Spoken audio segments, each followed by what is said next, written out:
19 শতকের শুরুতে বাংলার গ্রাম বাংলা ছিল চরম শোষণের শিকার।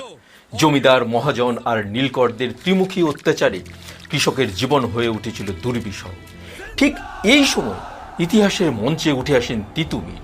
প্রথমে এই লড়াই ছিল জমিদার আর মহাজনদের বিরুদ্ধে, কিন্তু খুব দ্রুতই তা ছড়িয়ে পড়ে ইংরেজ শাসনের স্বার্থ রক্ষাকারী নীলকরদের বিরুদ্ধে। আমাদের জন্মগত অধিকার ইংরেজদের বিতাড়িত করতেই হবে।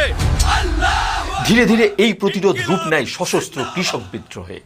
জমিদারদের ডাকে সাড়া দিয়ে নীলকররা লাঠিয়াল বাহিনী নিয়ে মাঠে নামে, কিন্তু লাউঘাটির যুদ্ধে তিতুমিরের বাহিনী জমিদার নীলকরদের জোটকে পরাজিত করে।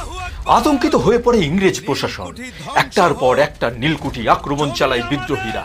পুড়িয়ে ফেলা হয় সমস্ত কাগজপত্র, যাতে দাদনের ফাঁকে আটকে থাকা নীল চাষিরা মুক্তি পায়। 24 পরগনা, নদিয়া, ফরিদপুর বিস্তীর্ণ এলাকা কার্যত বিদ্রোহীদের নিয়ন্ত্রণে চলে যায়।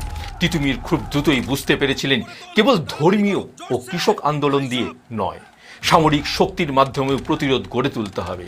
এই উদ্দেশ্যে 1831 সালের 23শে অক্টোবর উত্তর 24 পরগনার নারকেলবেড়িয়ায় তিনি নির্মাণ করেন এক ঐতিহাসিক দুর্গ বাঁশের কেল্লা। দুর্গটি সম্পূর্ণ বাঁশ দিয়ে তৈরি হলেও তা মোটেও কিন্তু দুর্বল ছিল না।